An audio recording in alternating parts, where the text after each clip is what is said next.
אין צבא יותר מוסרי מצה"ל, זאת עובדה, ולכן החלטנו היום החלטה חשובה, להקים ועדה פרלמנטרית, ועדת חקירה פרלמנטרית, לבדיקת נושא המימון של מדינות זרות לארגונים שפועלים נגד חיילי צה"ל. אנחנו נשים לזה סוף. החיילים שלנו שומרים עלינו, ואנחנו נשמור עליהם.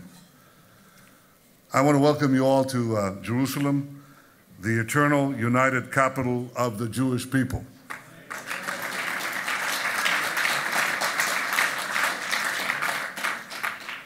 You know, you are joining us as we celebrate 50 years since the Holy City was liberated and united, 50 years of religious freedom for all. You know that because you walk around, you go to the holy sites, you go to the churches, others go to the mosques, and you know this is a free city.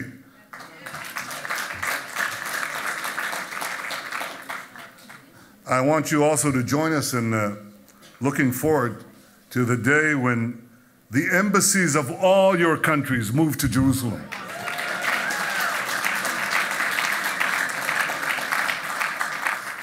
Israel has no better friends, I mean that, no better friends in the world than the Christian communities around the world.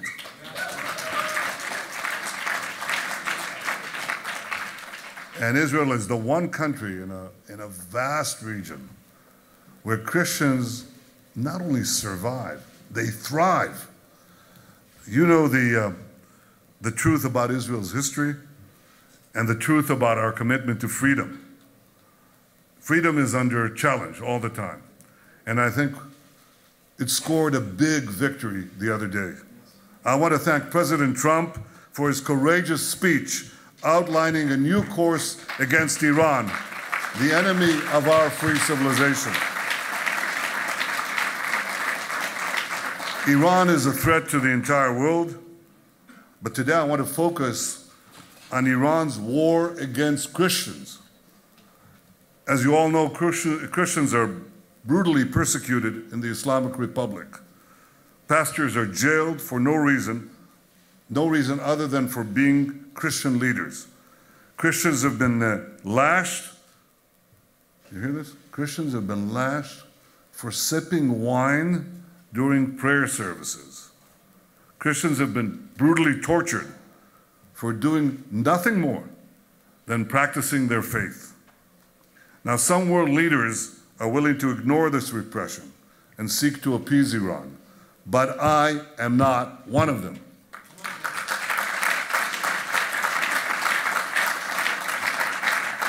I think that how a country treats religious minorities is a very good indicator of how it will treat its other citizens and its neighbors.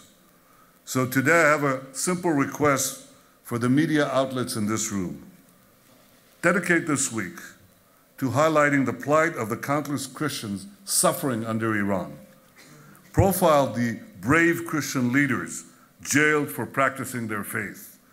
Sit with the families of the school teachers jailed for years merely for converting to Christianity.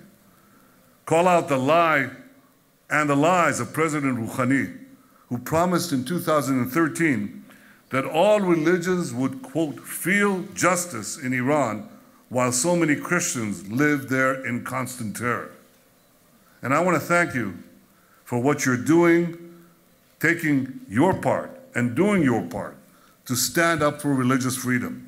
Thank you for highlighting the danger of the terrorist regime in Iran. Thank you for telling the truth about Israel's pluralistic democracy. Thank you for standing with Israel. We all are deeply grateful. Thank you.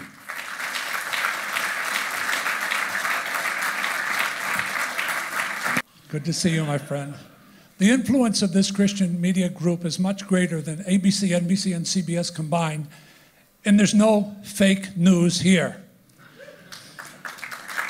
The question I want to ask you is concerning Iran. Tell us the influence that they're having with the terror, with Hamas, with Hezbollah, and in Syria, in light of the president's courageous stand. Well, I think there are two issues that the president was concerned with and we're all concerned with, and coincidentally, on this Israel and the leading Arab states see eye to eye. And I said today in interviews on American television, I said, you know, when Israel and the main Arab countries see eye to eye, you know, you should pay attention because something important is happening. We're here. We know what we see. Here's what we see. We see two great dangers emanating from Iran. The first danger is the danger of a nuclear-armed Iran, which is virtually guaranteed if this agreement is not changed or scrapped, because that's where it's leading. It's leading not merely to Iran's capability to have an atomic weapon, one bomb. It virtually opens up the field so that they can have, within a decade, 100 bombs, a vast nuclear arsenal. And this is Iran, which is, its economy is 30 times the size of North Korea. So you can imagine the world's foremost terrorist regime armed with an arsenal of nuclear weapons. Is that going to produce peace? Is that going to produce progress? Because people said, well, if Iran signs this deal 2 years ago, 3 years ago, when they were negotiating this deal, and they were arguing for it, they said, once Iran signs this deal, many said that it would join the community of nations. So Iran received the first installment of about $50 billion coming into its coffers. And what did they do? They didn't join the community of nations. They're devouring the nations, one after the other. They're in Yemen, firing rockets deep into Saudi Arabia. They're in Iraq, killing people, now squeezing the Kurds.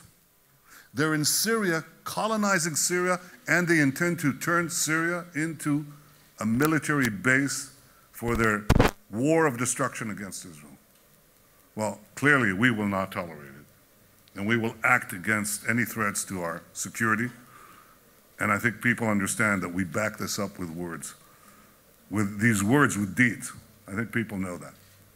But I think the fact that President Trump focused the world's attention on Iran's dual threat, the nuclear threat of a deal that, unless challenged, would lead to a nuclear Iran, and the conventional threat of an Iran, an aggressive Iran that is spreading terrorism and aggression throughout this region.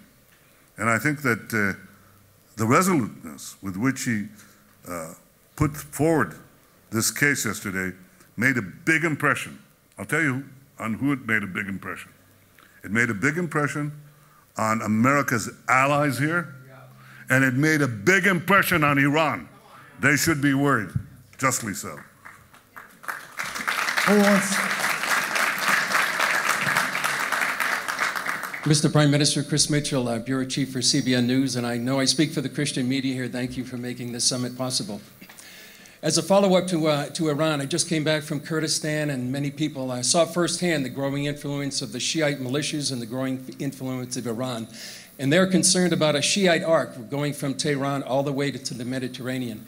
Can you address their concerns, the decision by the Trump administration to decertify the Iranian nuclear deal and the referendum for independence that was just a few weeks ago? And one follow-up question, Mr. Prime Minister. Many people may not know that Israel sends relief teams, search and rescue teams to earthquake places like Mexico, the hurricanes in Houston and Florida.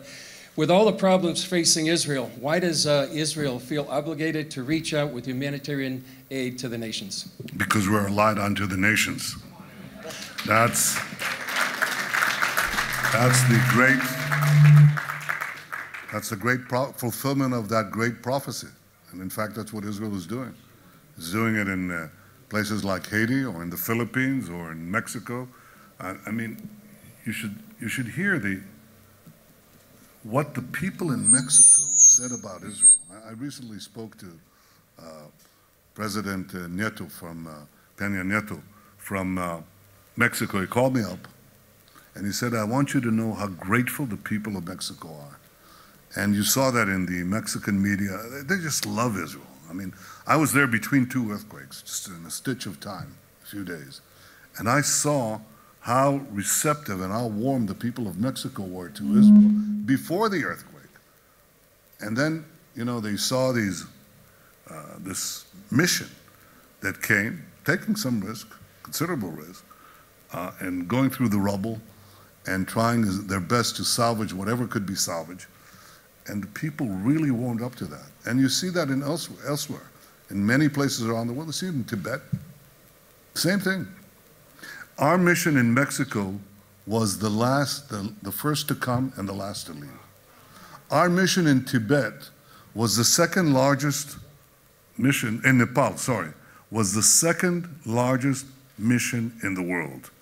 The first was India. It's closer, it's, bigger. But ours was the second largest in the world. And people say, well, what do you do? I mean, what is it that you get out of it? And the answer is, we're not getting out of it anything. We're fulfilling our deepest values. Israel is a light unto the nations.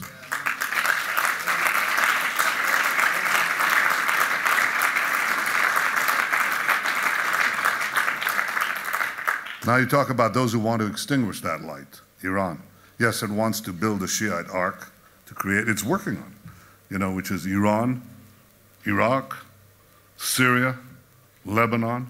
I said in the UN a few weeks ago that what they want, from Tehran to Tartus, from Iran to the Mediterranean, they want this Shiite ark to colonize it and control it. And everyone's concerned.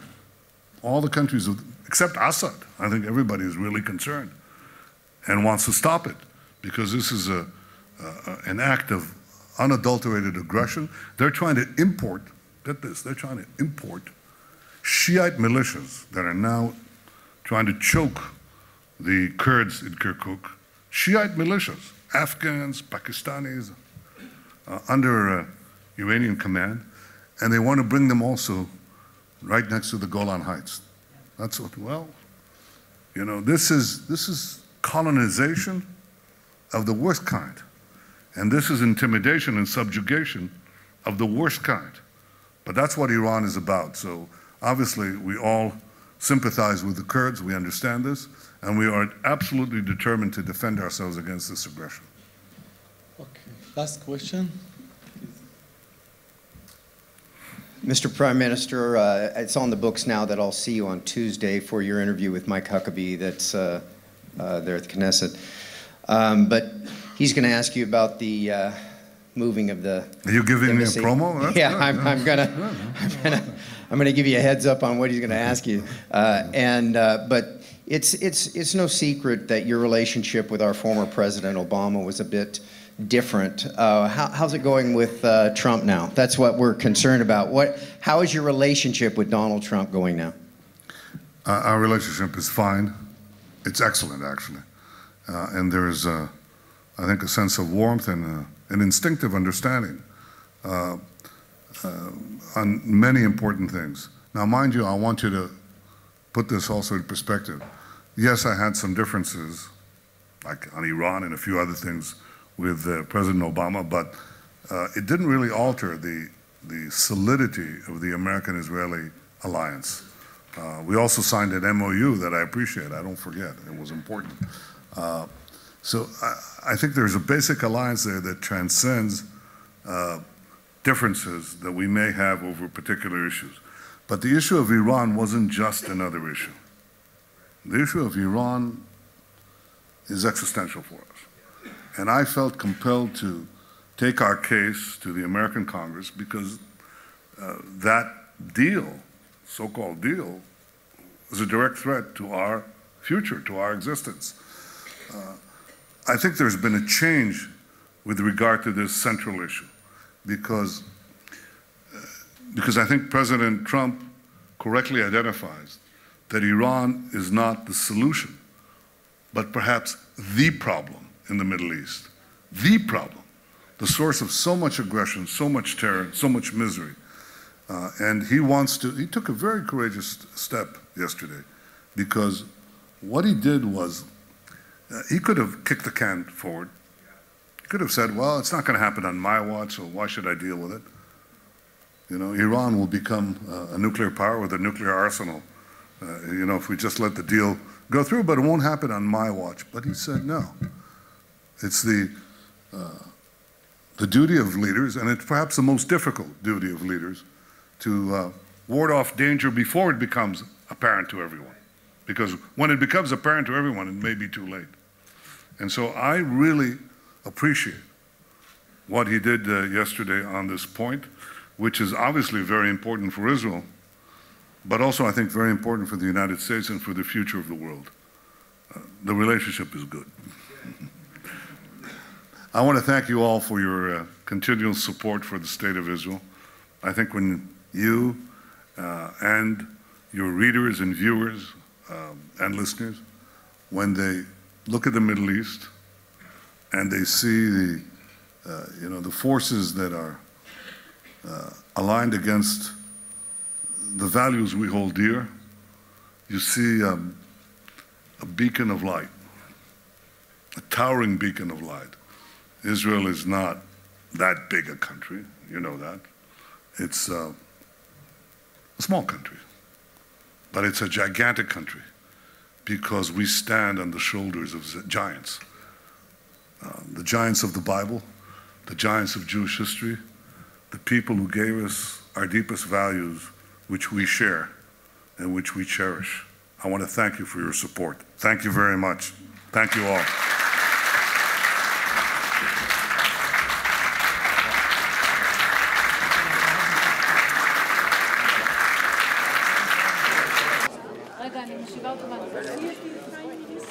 אנחנו מתפללים כל יום, כל בוקר עבורך.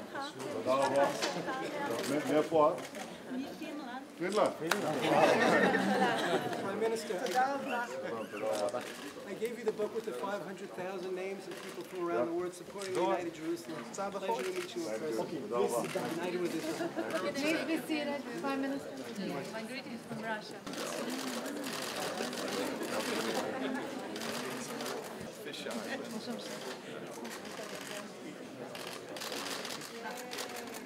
בסדר צלמים?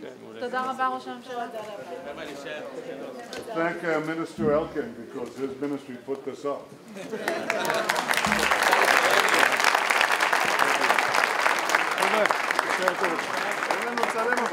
עמוס, איפה עמוס? Thank you very much, Mr. Prime Minister. רמי?